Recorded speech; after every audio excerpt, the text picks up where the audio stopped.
Hello বন্ধুরা, আমরা এখন আছি দীঘা স্টেশনে।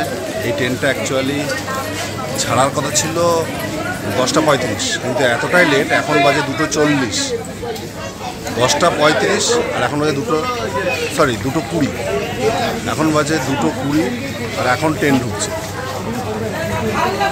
দীঘা স্টেশন থেকেই দেখা যাচ্ছে পুরীর মন্দিরের আদলে তৈরি করা মন্দির, জগন্নাথ দেবের মন্দির।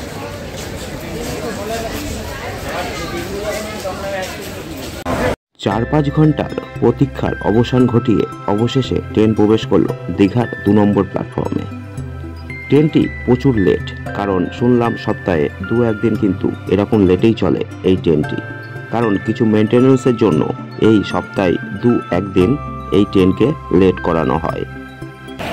D1 সামনে, ওই যে D1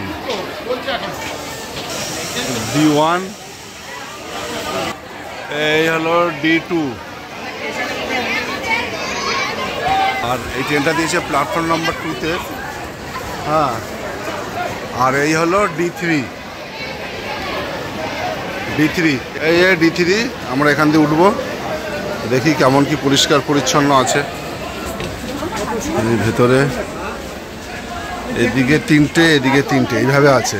19, 20, 21 সামনে দেখুন। এদিকে এদিকে এইভাবে ট্রেন আছে।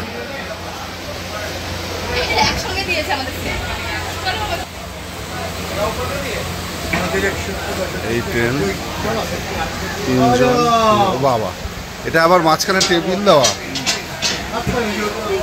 এই 54, 53, 52 যারা আছে তারা বেশ টেবিল পাবে এরকম। আর এদিকেও সেম, এই যে এই 19, 20, 21 আমাদের স্ট্রিট পড়েছে। পাখা কিন্তু চলছে না, কিছু চলছে কিছু চলছে না। সিট, ডাম্বেল, বোতল হোল্ডার আছে, আর এই আছে, এই যে আছে।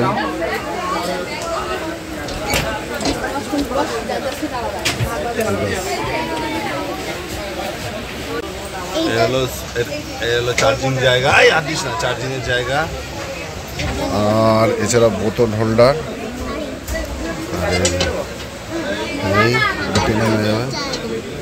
হ্যাঁ খাবার, আর হলো ফুটরেস এখানে দেওয়া আছে। ব্যাস, সবগুলোরই আলাদা আলাদাভাবে দেওয়া আছে। ঘুরেও যায়। আচ্ছা, 2:20 নাগাদ ট্রেন ঢুকেছে। এই ট্রেনটার টাইম ছিল অ্যাকচুয়ালি সকাল 10:35, অনেকটা লেট। এবার এখন বাজে 2:45, এখনও ট্রেন ছাড়েনি। আর এমনি পরিষ্কার চলছে। হ্যাঁ, সিগন্যাল হয়নি এখনও। আর এদিকে পরিষ্কার চলছে, ট্রেন পায়খানা বাথরুমগুলো পরিষ্কার করছে। হ্যাঁ, আর পাখা তো সব চলছে না, কিছু চলছে কিছু চলছে না। যাই হোক, সেটা কোনো একটা প্রবলেমের জন্য চলছে না। আর জলগুলো লোড করছে, চলুন দেখানোর চেষ্টা করি। জল লোড চলছে।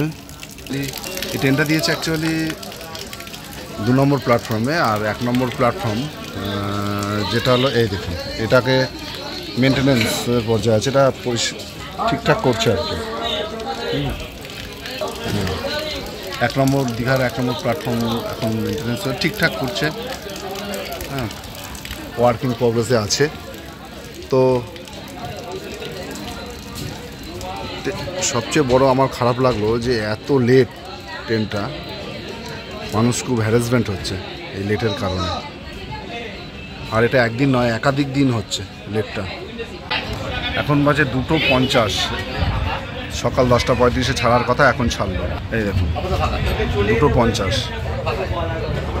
ঠিক আছে, তো এই হয়েছে পরিস্থিতি। তো দেখা যাক কটায় পৌঁছাই, সেটা এখন আপনাদের সাথে শেয়ার করি। দীঘা থেকে হাওড়া পর্যন্ত আমাদের এই তাম্রলিপ্ত এক্সপ্রেসে স্টপেজ আছে মাত্র 7টি। তার মধ্যে প্রথম স্টপেজ রামনগর, দ্বিতীয় স্টপেজ কাঁথি, তৃতীয় স্টপেজ তমলুক। এইভাবে পরপর কিন্তু ট্রেন এগিয়ে চলবে হাওড়ার দিকে। রামনগর ছাড়ার পর আমাদের ট্রেন এসে পৌঁছালো তার দ্বিতীয় স্টপেজ কাঁথি। কাঁথি কিন্তু রামনগরের পরবর্তীতেই অবস্থিত। এই রকম 7টি স্টপেজ আছে এই তাম্রলিপ্ত এক্সপ্রেসের। চলো তোমাদের সেগুলোকে সম্পূর্ণ দেখায় হাওড়া পর্যন্ত। কাঁথি ছেড়ে আমাদের ট্রেন ঢুকছে তমলুক। আর তমলুক ঢোকার সাথে সাথে কিন্তু মনে পড়ে গেল ছোটবেলার অনেক কথা যেগুলো বইয়ে পড়েছিলাম। এই তমলুক কথাটির সাথে কিন্তু স্বাধীনতা সংগ্রামী মাতঙ্গিনী হাজরা জড়িত, যে কারণে তার কথা পড়েছিলাম ছোটবেলায়, সেটাই মনে পড়ে গেল এই তমলুক স্টেশনটি দেখার সাথে সাথে। আর এটি আমাদের এই তাম্রলিপ্ত এক্সপ্রেসের তৃতীয় স্টপেজ। এরপরে আসছে মেচেদা। ট্রেন ঢুকছে মেচেদা। এখন বাজে ঘড়িতে সময় 5:16। আর মেচেদা স্টেশনটি কিন্তু অনেকটা বড়। আর মেচেদা স্টেশনটি থেকে তোমরা কিন্তু ইচ্ছা করলে কেটে কেটেও তোমরা দীঘা পৌঁছাতে পারো। যেমন হাওড়া মেচেদা লোকাল কিন্তু অ্যাভেলেবেল আছে, তাই হাওড়া থেকে মেচেদা এসে এখান থেকে দীঘার ট্রেন পাওয়া যায়। টাইম টেবিলটা তোমরা একটু দেখে নিও। লোকাল ট্রেনে করে যারা দীঘা আসতে চাও তাও কিন্তু হয় এই মেচেদা থেকেই কিন্তু সম্ভব। হাওড়া থেকে মেচেদা এসে মেচেদা থেকে লোকাল মেমো পাওয়া যায়, যেটা দীঘা পর্যন্ত নিয়ে যাবে। যদি কোনো সম্ভব হয় পরবর্তী কোনো ব্লগে তোমাদেরকে দেখিয়ে দেবো লোকাল ট্রেনে দীঘা কিভাবে তোমরা আসবে। চলো, আজকে ভিডিওর প্রায় শেষ পর্যায়ে চলে এসেছি, হাওড়া পৌঁছাবো। অবশেষে 7:34 আমরা এই হাওড়া স্টেশনের বাইরে আসলাম। তো এমনিতেই তো প্রচুর লেট, তারপরে আরও লেট হয়ে গেল, মানে ট্রেনটা তারপরেও যে অনেক ঝুলিয়েছে। তো যাই হোক, আর ভাল লাগছে না, আজকের ভিডিওটা আর বড় করবো না। এখন এই প্রিপেড ট্যাক্সি থেকে এখন শিয়ালদা যাওয়ার জন্যে গাড়ি বুকিং করতে হবে, করে তারপরে ওখান থেকে ট্রেন ধরে বাড়ি। তো চলুন, এখানে লাইন দাঁড়াবো।